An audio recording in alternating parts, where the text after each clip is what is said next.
Good morning, afternoon and evening, wherever you are in around the globe. Welcome to today's presentation or today's webinar on PMO Principles. My name is Eileen Roden, one of the authors of the PMO Principles pocketbook, and I'm going to be taking you through those 7 principles today. Before I start, what I would like to do is just kind of make sure that we're happy with some of the things that we will be using, some of the functionality of GoToWebinar as we go through the session today. We've got 2 areas that we can use, both of which should be on your little pop-up screen on your webinar. One is around questions, so they're kind of specific questions that are sent and would be kind of flagged for an answer. And then what we've also got is a chat window. So the chat window, I'm more than happy as we kind of go through the session that you all contribute to that chat window. So that can be comments to me, they can be comments to other people in the group, so we can just have some kind of side conversations without kind of having your microphone open during the webinar. So there will be certain things that I will also ask you to do. So as part of the session, we've got a couple of polls, which will be great for you to answer, just to give us a little bit more information around these principles. So hopefully you've all got access to all of those bits of functionality. If you've got any problems at all, there are other things about raising your hand. Try and make it known. We've got some technical support in the background who can make sure that you can fully engage in the webinar today. So off we go. So it would be nice to see some things come in the chat window just so I know that everybody's there with us. So let's kind of just have a look at kind of, this is just a little bit about me. I've been in and around PMOs now for an awful lot of years, and I'm trying to remember quite how long, over 20 years now, I've been working in PMOs and do a whole range of training and consultancy, as well as kind of working with some of the professional bodies in driving forward PMO. Most recently, I have come on board with AIPMO. We're now partners with AIPMO, and I'm going to be delivering some of the AIPMO certifications in the UK under our company PMO Learning. So let's just have a quick look at what the learning objectives are for today. So there are 4 things really that I want to cover off. First thing is have this conversation about, well, why do we need principles at all? Because to date, there haven't been any principles written about the PMO, and we all seem to have survived quite okay without them. So we're going to talk about what those principles are and, as I say, why they're important. Then we're going to walk through 7 of the principles, one at a time, explain it in a little bit more detail, again pick up some of the questions that you may have to clarify what those 7 principles are. And then we're going to have a look at, as we kind of go through that, recognizing some of the challenges that we may have in implementing those principles. Some of it may be cultural, some of it may be process, some of it may be the people who are involved. And then really just kind of look at the benefits of embedding those principles. So that's what we will walk through. So this is our kind of your first real interaction. So just interested in any of you have any view, or if somebody asked you what a principle was, how would you respond? What would you think a principle might be? Or if you can give an example of a principle, one that you have at work or you've seen somewhere, that would be good. So there's very little going on in my chat window here. Okay, so there's probably a hard question to start with. So let me just talk about what a principle is.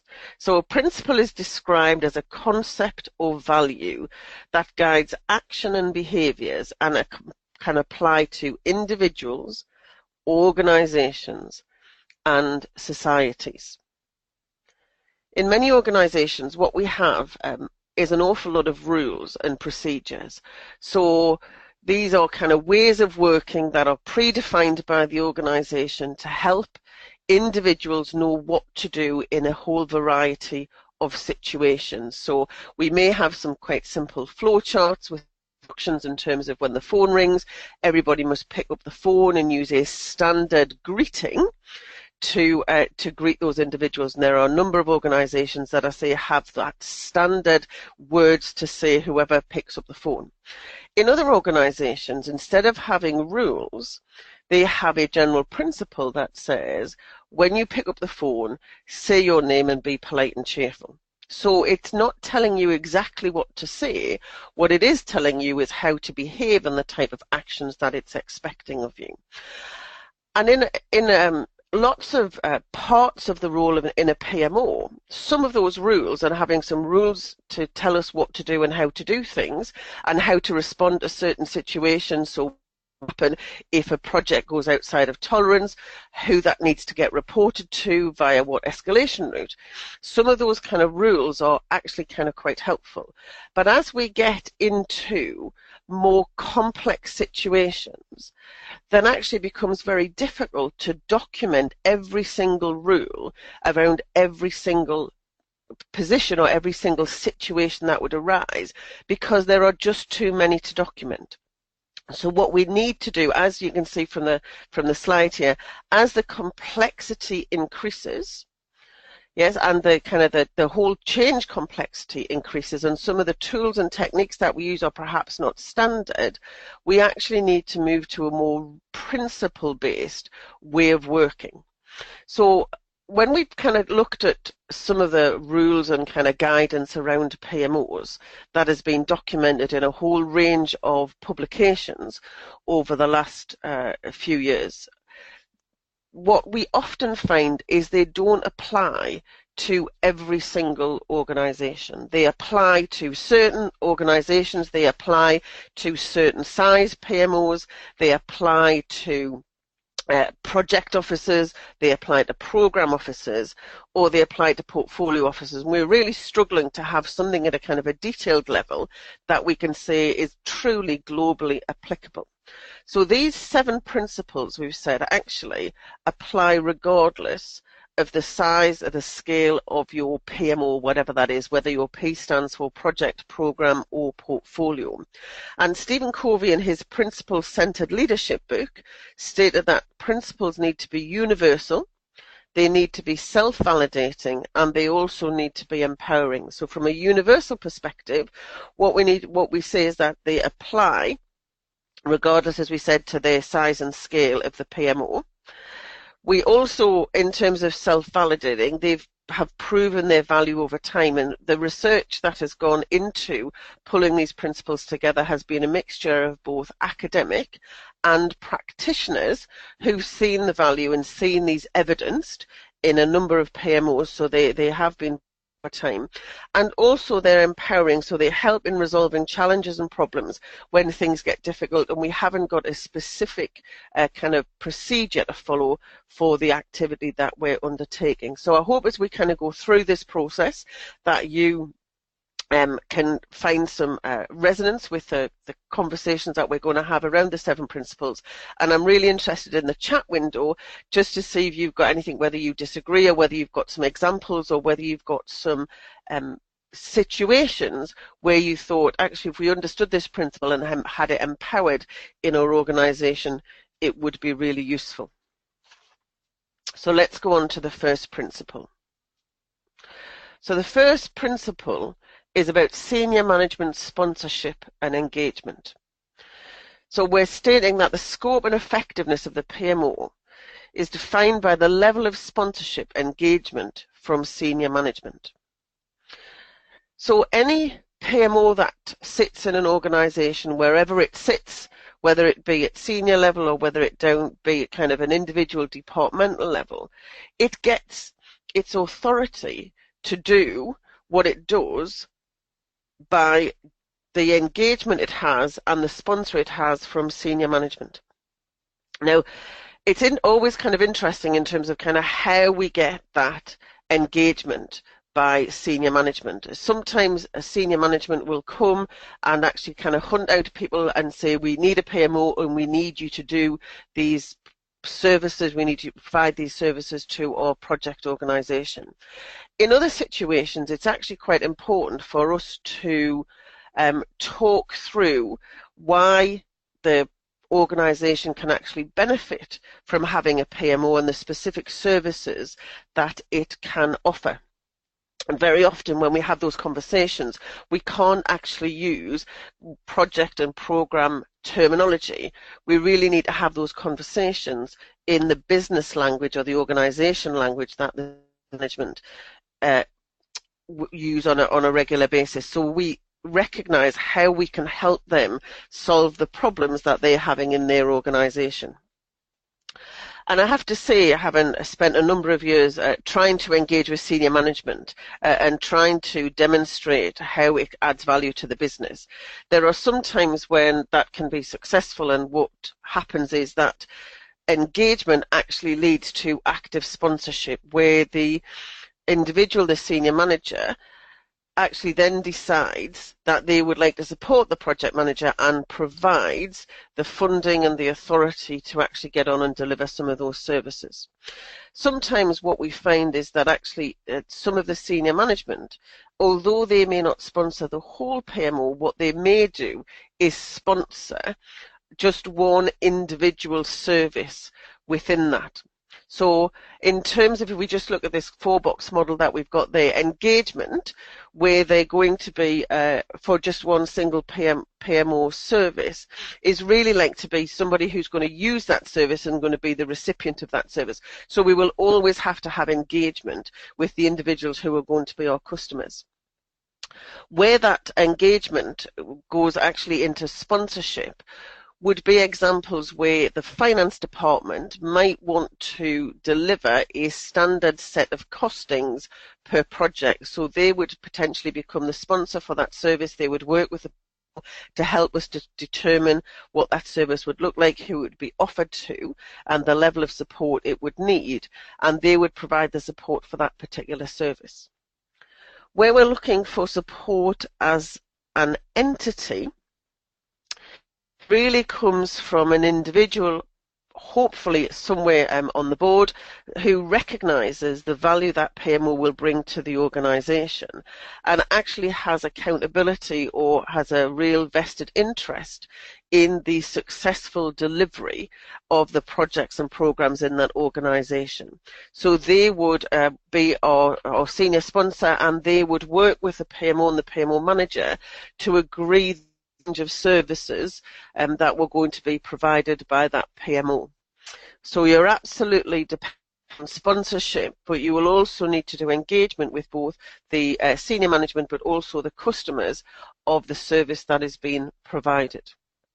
So that's the key principle, and I'm very conscious that that principle underpins the vast majority of texts that have been written around PMO, including the P3O best management practice. The second principle is about governance alignment. And we're very much indebted to Ralph Mueller, who contributed significantly to this principle, the governance expert. So the structure and function of a PMO is designed to fit within and actively support the organisational governance. This is always an interesting challenge when setting up a PMO, is to deciding on what authority the PMO has over projects and programmes, if any at all. The standard project governance and programme governance is drawn up in endless textbooks. So we have the senior executive or the senior responsible owner, who then delegates accountability down to the project manager, who then delegates down tasks and activities to the project team and other people working on the project. What we often find when PMOs come on board is that they find that we find PMOs trying to usurp authority over the project manager and starts making decisions about what can and can't go on in the project. I worked on a large global program a number of years ago, and the PMO manager, who was new to PMO, had a range of projects within the program that he was supporting, and thought it was within his authority to determine the plans for each of the individual projects.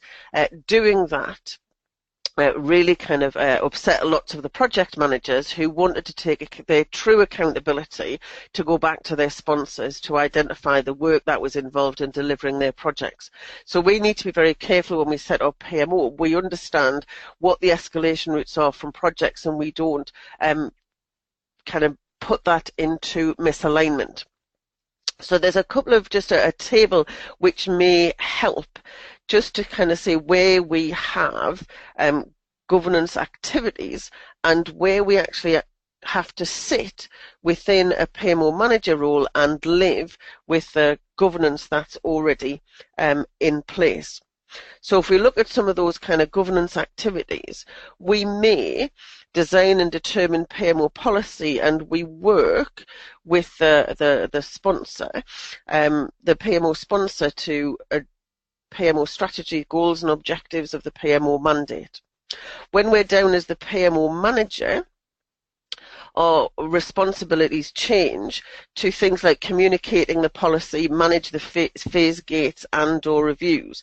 You'll notice that it's not the PMO manager's role to decide on whether projects and programs pass those stage gates, because that sits within the authority of the project and program structure.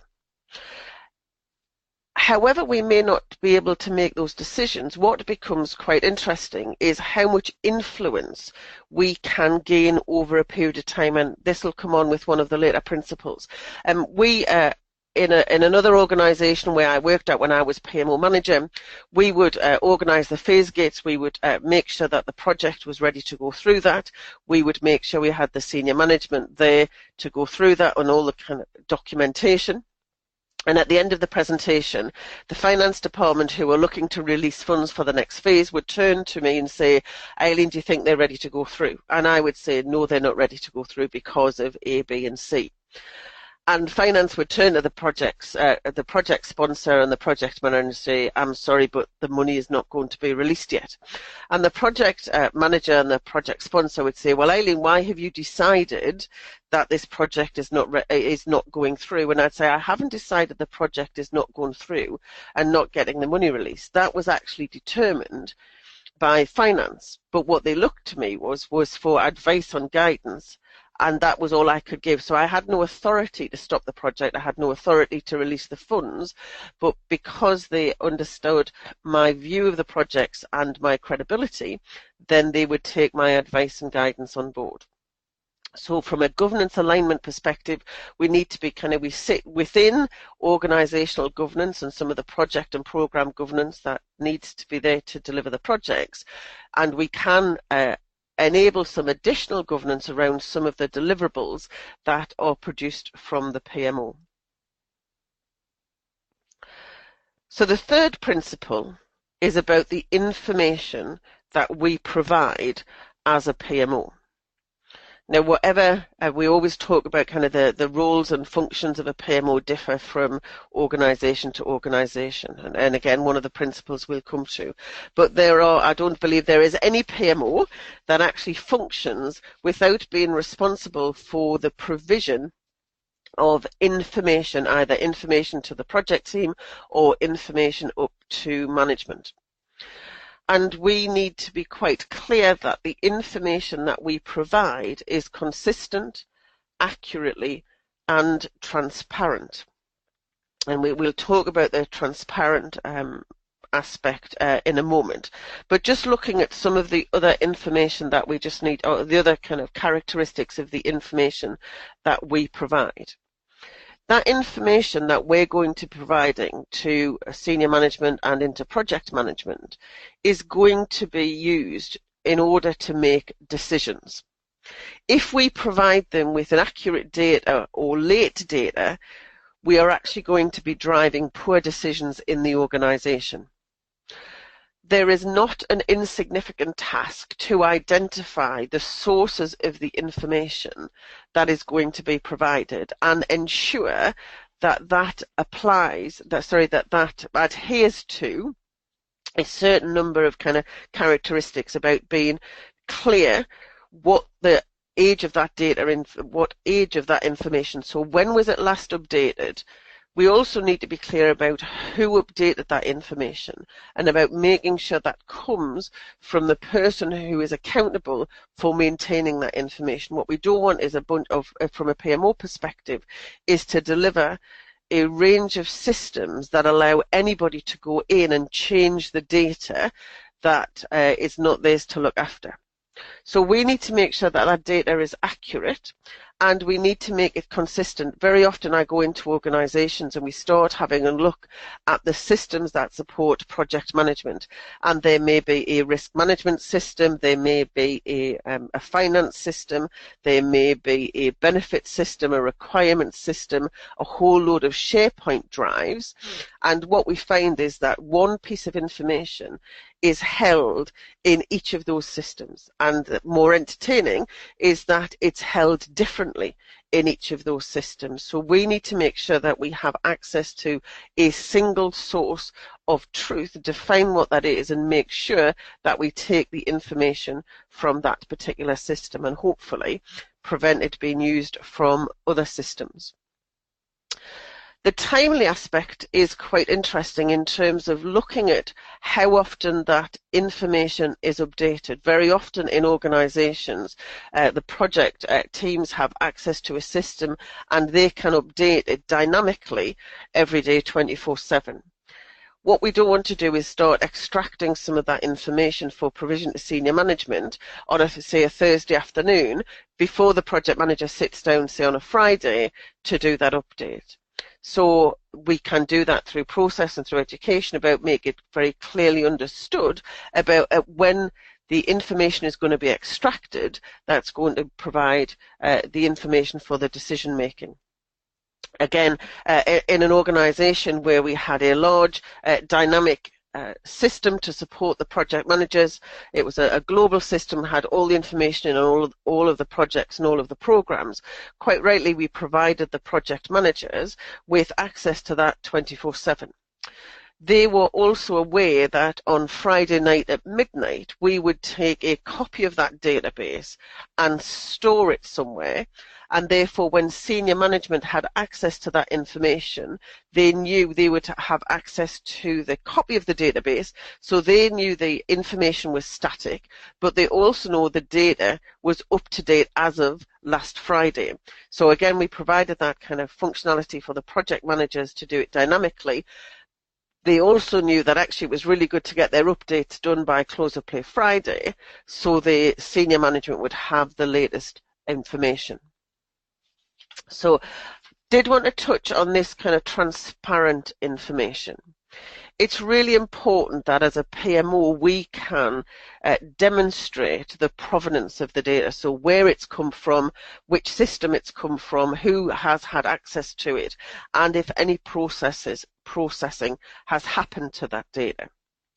We also need to be clear that the information, where possible, is shared across the project community. Now, there will be situations where certain data will not be available to anybody and everybody. Yes, certain of that data will be confidential, and we're definitely not suggesting that all of a sudden everybody has access to everybody's kind of pay rates and personal data. But in terms of the processing of that data, that should not be a mystery to the people who are receiving the data, or for people who are putting data into the system for processing. So we want no smoke and mirrors with our data. So principle 4, and this kind of picks up on one of the points I raised earlier, is that the PMO should be a trusted challenge partner to drive value. So we've already talked about the principle that says, we need to have governance alignment, and we may not have the authority to stop projects or initiate projects, etc. But actually, we need to do the sponsorship engagement, which is principle 1. But this is the point where actually, because from a PMO perspective, we get a holistic view of across all of the projects and programs, we will have significant experience from working in the PMO, we can provide advice and guidance and translation back to senior management about what the information might be telling. What we also get the opportunity to do sometimes is when the decisions are being made, we can hold a mirror up to the organisation to help them recognise the implications of the decision they might be making. So, for example, the senior management might decide that we want to go ahead with Project X. From the wider data set that we can see and from our understanding of the wider portfolio, we may be able to feed back to them that actually if we go ahead with that project, we may have to delay 3 other projects because of a critical resource. We may have to stop another project because there may be insufficient capital available to do all of those projects. So again, we can kind of hold that mirror up to the organisation. Now that very much depends on the level of consultation we have with senior management, and it also depends somewhat on the culture of the organisation in terms of how we do that. So if you just look at this kind of, it looks as though it's a 4-box model, but actually both the horizontal and the vertical axes are sliding scales. So if we look at the bottom left where we say we have a more kind of a formal process and we have a low level of consultation, what we may do as a PMO is provide a checklist of things that they need to consider before they make decisions. And from a project management perspective, before they submit their business case, we may provide them with a list of things that they need to cross off and include within that business case. Where we've got a high level of consultation and we still do it in a relatively formal manner, we may, as we kind of talked about in a previous principle, pull together a challenge board and have a very formal process and a formal challenge process prior to some decisions being made. Over on the right-hand side really is a much more consultative approach, a much more informal approach, where actually sometimes we get to a much greater understanding, and we've developed a much closer relationship either with the project delivery team or with senior management, and we can do either at a kind of a low level of consultation, we can just have a kind of a quick discussion, and you know, sometimes this might mean the project manager kind of walking past our desk and having a quick conversation about, oh, I just wanted to check, I'm about to put the benefits in the business case. Do we do quantitative and non-quantitative benefits in our business case? So that level of kind of conversation helps us kind of do some challenge about what they're going to be putting in the business case. Where actually some of the kind of consultative challenge is where we have a high level of engagement and they may want to work with us and collaborate in the development of their business case and come and ask us to do a review and kind of take us through some of the points that we think there may be some issue with. So wherever we are, this kind of principle 4 is very much kind of predicated on principle 1 about having that level of engagement with both kind of senior management, but also recognizing we need to have engagement with the users of the services of the PMO. So principle 5, one of my favorite pictures of a chameleon there, which talks about adaptive capabilities and services. So the services and capabilities that we have within the PMO should be set up and tailored to the organization in which we operate and the people who are actually using those services.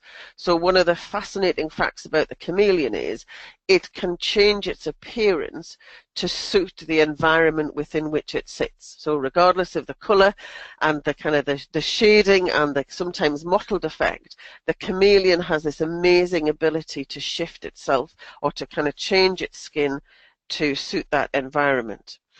And very much the same from a PMO's perspective, there is no one set of services, no pop-up PMO that we can kind of put in place that would work in every single organization in the same way. And sometimes even providing a service in one organisation is so completely different from providing that exact same service in another organisation. So we've already talked in Principle 1 about senior management engagement and sponsorship. We need to work with the organisation to understand what services are actually going to add value. And an interesting point in terms of saying what services will add value, it's actually a bit more specific than that. It's what services the sponsor will see that adds value. Sometimes we work in organisations and we can see as a PMO specialist that actually a certain service might add huge value to the organisation. But from a senior management perspective, they don't necessarily recognise that need, and engagement with them has not made it any clearer to them. But they do see value in another service that can be provided. And so very often we have to kind of prioritise those services where senior management can see value, build up our relationship so we become that trusted that trusted challenge partner, and then start challenging the services we provide before they start recognising that actually there are other services that can add more value. So actually kind of getting to that agreement and then kind of moving to offer new services is something that we should always be watching. We've already talked about kind of principles are much more useful than rules and regulations and processes, detailed processes, when we're working in a changing and uncertain environment. And as that environment changes, we should be continuously assessing the usefulness, the value of the services that we're providing to senior management, and making sure we change and adapt as required. And in order to do that, it sometimes isn't just a case of saying, actually, we've been focused on risk management for the last 6 months. I think it's about time we did some focus on benefits management. We have to recognise that in order to be able to deliver that service and to create that new service, we may need to up the skills and capabilities of the personnel involved, as well as update the organisational tools and techniques to support those services. So we just need to we will have to go through a series of implementations and introductions to these new services and be able to do the training and development of the staff and the processes and tools to support that. One of the challenges we often have, so if we go back to the example that I've just given, we've currently focused on risk management for the last 6 months. We're now going to be developing a whole range of benefits management services. We may need to think, well, actually, we're not going to get some new staff to help that. So we may need to switch off some of the services in terms of the risk management in order to switch on some of the new benefits management services. So we may have developed a maturity within the project and program management community to say, well, actually, we no longer now need to run risk workshops for you because you're skilled and capable and being able to do them yourself.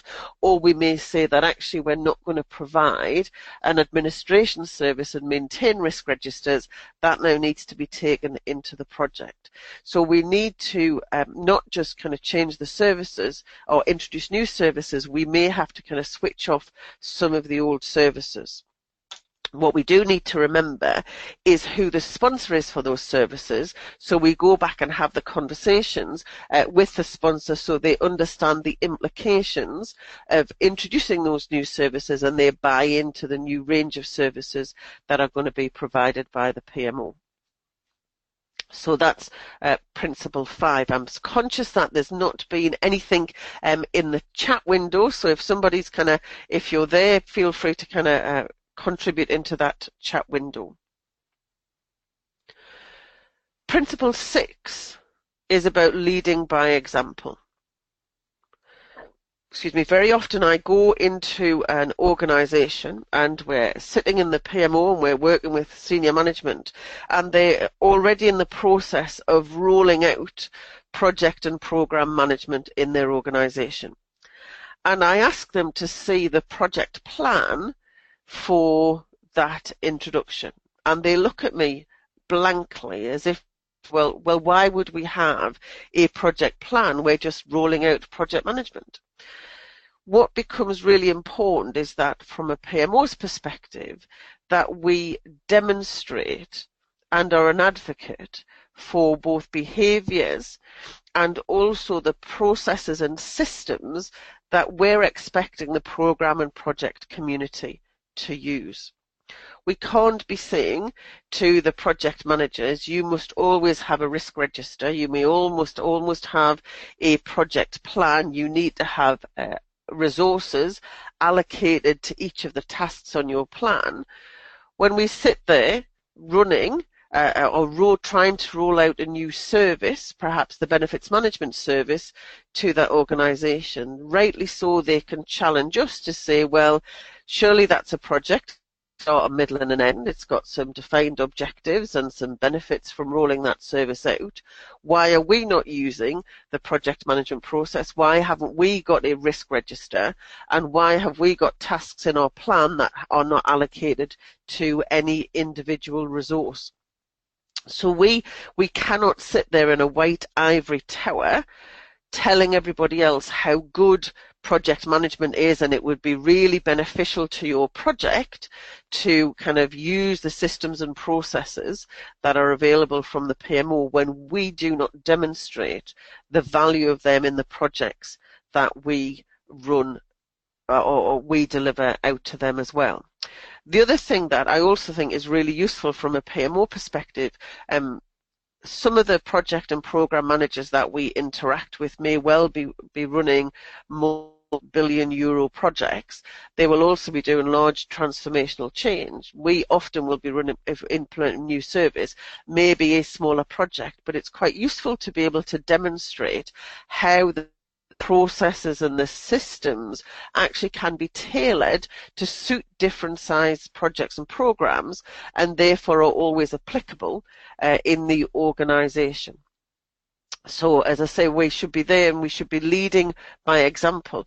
One of the other interesting aspects around that as well is really around the behaviours, about demonstrating the type of behaviour that we expect in terms of delivering a project, engaging with our stakeholders, engaging with the sponsor and the management and leadership of the project team. All of those things that we should not just preach but actually do when we're delivering those projects. So the final principle in the 7 PMO Principles is this continuous improvement mindset. The services that we offer will be set up and should always have some measures around what success looks like. Now, they may be in the terms of levels of engagement, they may be in particular outcomes, it may be that we have a quantitative measure about that service has been taken up by 75% of the projects. A whole range of kind of measures that will tell us whether that service is performing as expected. And what we should be continuously looking to do is improve the services that they add more value to the organisation. Now, we're always very kind of conscious of the fact that the effort put in to deliver that service should not outweigh the benefits, but where we've still got the opportunity to improve, we should be constantly driving up the quality. So whether that's the quality and the content of checklists, whether that's the quality of the information that we're providing for decision making, whether it's the quality of support we provide to the project managers in terms of developing their plans or running workshop, we should be looking to continuously improve both the services but also the opportunities to improve the skills and capability of the project management community. And that should be our natural, it's got there in terms of a mindset, it should be our natural approach. So we're not talking about kind of step changes that we did in terms of this of improving the adaptive capabilities and services. This is about just kind of continuously kind of tweaking to improve the services that we offer. So those were the 7 principles. I do have a couple more slides, but I'm going to try and just engage with you around kind of your view of the principles so far. And what I'm going to do is open up a poll. So the first question is around how many of you think about those 7 principles, how many of them are partially embedded in your organization. So we're not talking about kind of absolutely all 7, they're all out there. I can kind of hold our hand up, we've got them absolutely sorted. So this first poll, which I'm just launching to you now, talks about how many, well, I can see a bit of that, but actually it's not as good as it should be. So we've got a number of options available. Oh, absolutely brilliant. So I've had no chats, but you are actually all voting now, so that's great. So either none in there at all, whether you've got 1 or 2 of those principles, 3 or 4 of those principles, 5 or 6 of those principles, or we've got all. So we've got those responses, they're slowly coming in now. About half of you have voted, so if a few more of you can kind of provide some votes in, and then I can kind of release the poll, and we can see where the results are. So just a couple more seconds. Right, then we've got quite a few of you voted now, so we're well up to the maximum. So I've just shut the poll now, and let me share the results with you. So hopefully you can see the results of the poll. So quite interesting at the polar extremes. Nobody has none of those principles within their organisation or within their PMO, which is good. And there is nobody claiming to have all seven of those principles fully embedded, which is not surprising either, because it's not an insignificant task to actually get them in. We've got 27%, they're sitting at 1 or 2. The vast majority of you, kind of 60% of you, think you've got 3 or 4, and 13% of you have got 5 or 6. So certainly that kind of 5, 6 or 7 is something to strive for and continue to work to. So that's kind of partially embedded. So this is probably a kind of more of a challenge for us. So if we look at those kind of 7 principles and we say how many of those, I'm just trying to, my system won't work. Sean, if you can hear me, I'll just try to get poll 2 and it doesn't want to play. Oh yes, I've done it now. Thank you for that. So if we do poll 2, the question is now, how many of those 7 principles are fully embedded in your organisation? So if you look at those 7 principles around senior management sponsorship, governance alignment, consistent, accurate, timely and transparent information, trusted challenge partner, adapted capabilities, leads by example and continuous improvement, how many of those are fully embedded in the organisation? So I'm particularly interested on this one. When you've answered the poll question, if you can type in the chat window which of those principles are fully embedded. So it's quite interesting in terms of looking at the polls. There is a number now, a kind of a different number. Much more people have less of them fully embedded in the organisation in order to make sure they're there. Right then, so we're collecting responses. I'm about to close that now. And then let me just give you a minute and share that with you. So what we've got is that we've actually got a proportion of us, over 10% of us, still haven't got any of those principles fully embedded in the organisation, which, you know, is not a huge surprise, because we often have bits of all of them, but nothing fully embedded. Quite common that we've got 1 or 2, where the vast majority of people say, so we've got 1 or 2 of those principles where actually we're really confident that we're there and they're sorted, and we're happy that we can say we can tick those two off. 20% of us have got 3 or 4, and a small number have got 5 or 6 fully embedded. But again, nobody's gone for the magic 7 fully embedded in their organisation. I just want to kind of talk about this kind of how we get the value of having these principles embedded. And from a PMO's perspective, or PMO manager's perspective, we need to be able to demonstrate both leadership and management in order to implement them. There are certain times where we will have to demonstrate leadership to show the organisation how things need to be done in order to deliver them. And there are other ones where actually what we need to do is closely manage it on a day-to-day basis. So let me just give you a couple of examples of where that may work. So in the if we talk by this leads by example, that is very clearly an element of leadership in there, where we're demonstrating to the rest of the organisation how project management can be done, how it can be efficient, how it can be effective, by demonstrating good project management principles applied to all projects that we're running. So we're not criticising or challenging other people in how they run their projects. We're just shown by example how projects can be delivered. There are other principles. So if we look at principle 3, which is around transparency and the provision of that information, a lot of that is managing the work actually undertaken by the PMO, managing the systems, managing the activities that are undertaken in order to follow sometimes quite detailed processes in order to get the information in a timely manner, in a consistent manner, back up to senior management.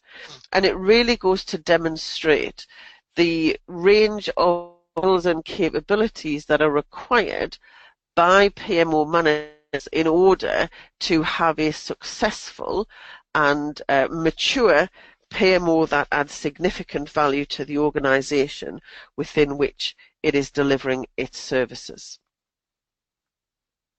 So conscious that we've run over 5 minutes in that talk, interested now for the last, we've got 10 minutes left, and we're happy to overrun if we've got some more questions, either in the chat window or in the question window.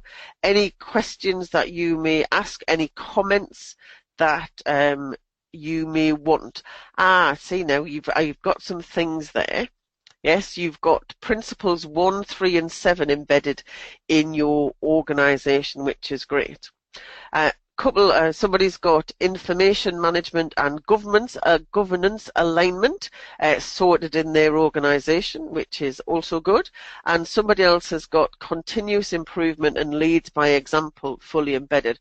So it's quite interesting in terms that continuous improvement and lead by example are two of the principles that actually we can be self-sufficient for. We don't necessarily need other members of the organisation to do anything for us. We can do something. So we've got a question that's been raised in terms of what is the most important principle in your view.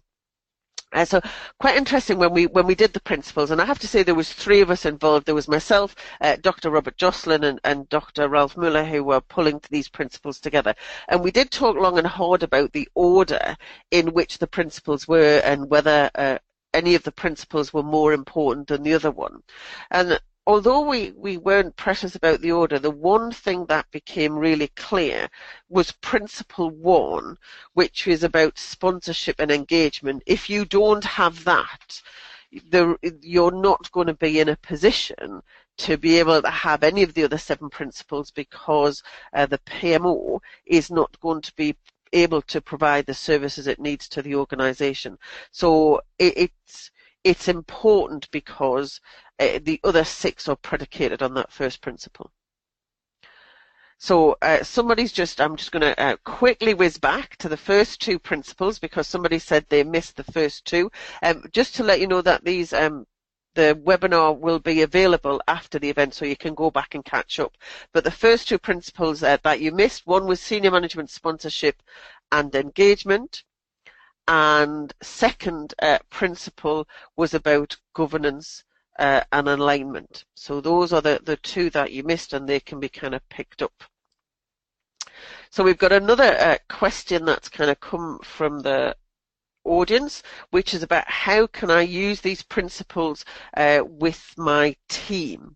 So it's quite interesting. One of the things that we've talked about and we're looking perhaps to do some research on about, does the embedding of these principles demonstrate a level of maturity of the PMO? So if we've got a team meeting this afternoon and we're going through these principles, we can actually have a conversation about what evidence have we got around the embedding of these in the organisation. So if we take alignment as an example, that governance alignment, so are we clear how we sit within the governance structure? Where's the clear accountability and responsibility for the various decisions and activities that take in and around of projects? Where have we got some disconnects and gaps, and where are we in a position where we've got multiple people doing the same thing?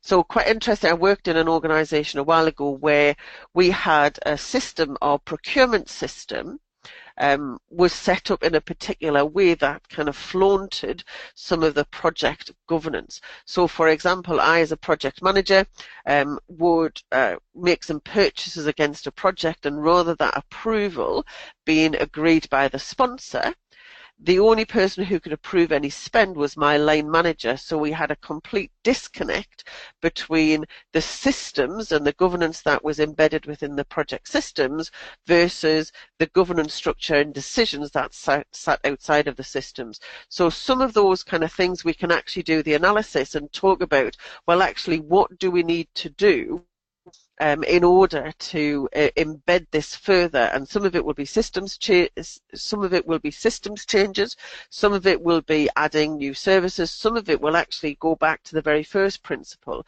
that actually we haven't got full engagement with the service, the individuals who need to sponsor the services or drive the services, or the customers of that service.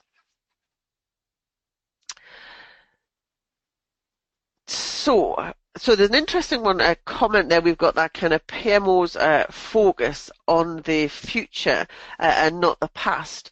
And some of the principles, even though we need to have in base, actually support that kind of future view. So if we look at the adaptive capabilities and services, link through to P3M3 maturity, is that level 5 is about those organisations who are not just providing the functions and services for today, but they're looking ahead and seeing the challenges that the organisation is going to face going forward, perhaps with a changing environment, perhaps with the growth or otherwise of the organisation, and starts putting in those services that the organisation is actually going to need in that situation. So just looking at the other, just a couple of other questions. There is a questions there in terms of, are these principles aligned with the PMI's project and programme management processes? Going back to what we said right at the very beginning, we do believe that these principles are method or professional body independent, yes? So they are truly universal in their characteristics. So there's certainly no kind of misalignment there.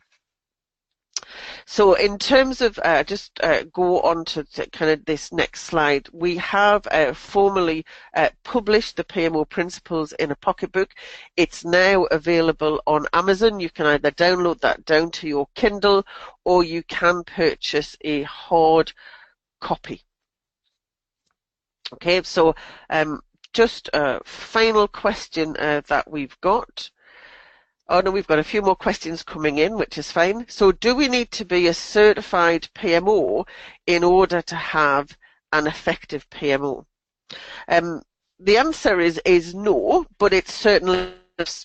So in terms of getting a PMO certification, potentially from the AIPMO, who have a range from foundation through to expert, will provide you with some of the knowledge and demonstrate that you've got the skills to recognise how to embed or how to implement and embed these principles within your organisation. Not absolutely necessary, but certainly helpful. So, what else have we got there in terms of questions? I think that's most of them covered. We do have a couple more coming in. I'm conscious that we've reached 1 o'clock and that's our hour, and I am happy to go over, but those of you who want to leave, what we'll do is we'll publish, we'll append the presentation with some of the questions to make sure that people have the answers and can refer back to them in the future. So there's a thing, we've got one more, which is, which in your experience do you think is the most difficult principle to adopt? Well, principle one, back to that senior management sponsorship and engagement, is really difficult if you don't have access to senior management. Actually kind of getting the foot in the door to that kind of senior management can sometimes be quite difficult, and sometimes we have to wait until they come and find us before we can truly engage.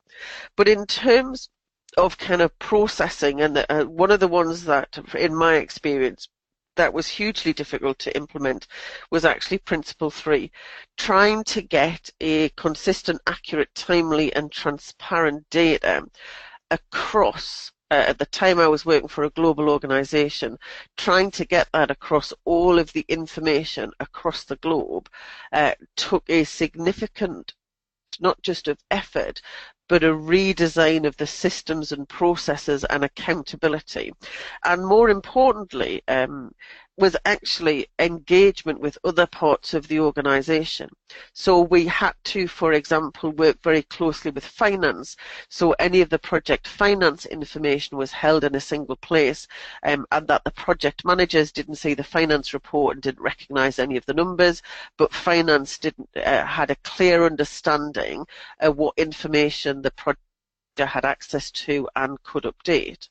We also had to work very closely with the HR department, so anybody who came into the organisation was put onto the system, and then they had access not only just to the relevant systems, but also that they could be allocated to the right types of work. So again, demonstrating that it's not just work that you do within your PMO, you do need to engage with the rest of the organisation and embed those processes across the piece.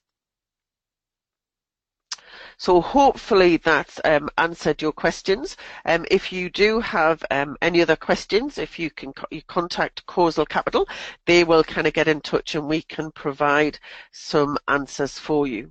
I hope you found the session useful.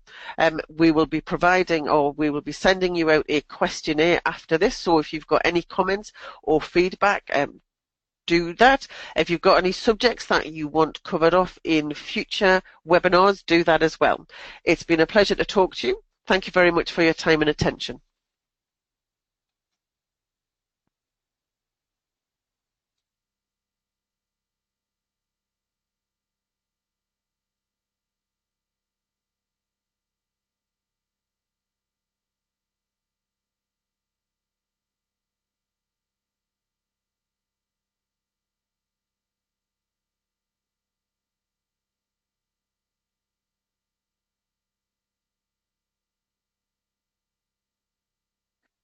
Hello everyone, I'm Sean. Eileen, do you want to stay around to answer all the questions?